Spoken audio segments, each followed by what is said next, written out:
नमस्कार बंधुरा try and test चैनेले आपनादेर स्वागत।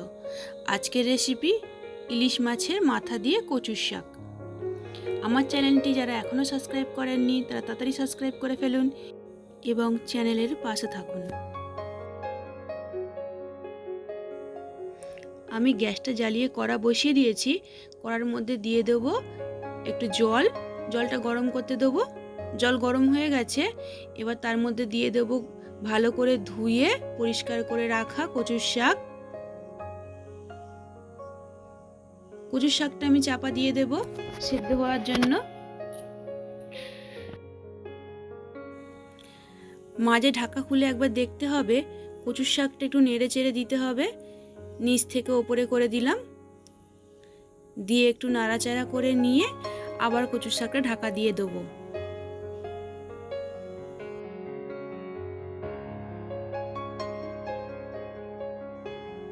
এবার ঢাকাটা খুলে নেব। কচুর শাকটা সেদ্ধ হয়ে গেছে। গ্যাস বন্ধ করে কচুর শাকের জলটা আমি ছেঁকে নেব। কচুর শাকের জলটা আমি ভালো করে ঝরিয়ে নিয়েছি। এবার কড়াতে তেল দিয়ে দেব।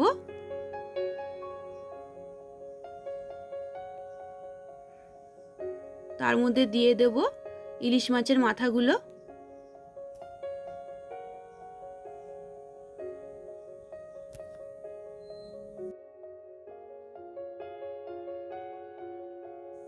ইলিশ মাছের মাথাগুলো আমি উল্টে পাল্টে ভালো করে ভেজে নেব।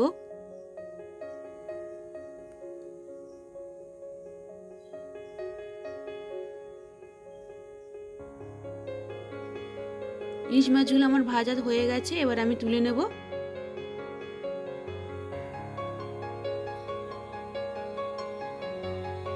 ওই তেলেতেই দিয়ে দেব একটা তেজপাতা, দুটো শুকনো লঙ্কা, অল্প একটু কালো জিরে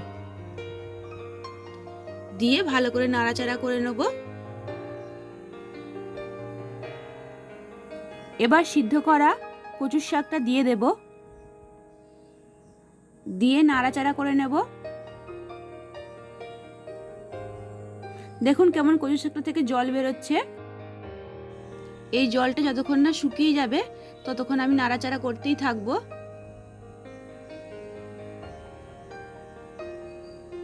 দেখুন জলটা শুকিয়ে এসেছে। এবার এর মধ্যে কিছু মশলা দিয়ে দেব। স্বাদ অনুযায়ী নুন দেব, অল্প হলুদ গুঁড়ো দেব, জিরে গুঁড়ো, লঙ্কা গুঁড়ো দিয়ে ভালো করে আমি নাড়াচাড়া করে নেব। আর দিয়ে দেব অল্প একটু আদা বাটা। এবার কচুর শাকটা আমি ভালো করে নাড়াচাড়া করে নেব।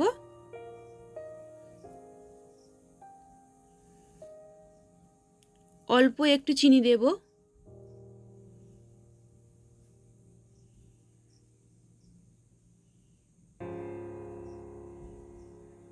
কচুর শাকটা আবার আমি নাড়াচাড়া করব ভালো করে।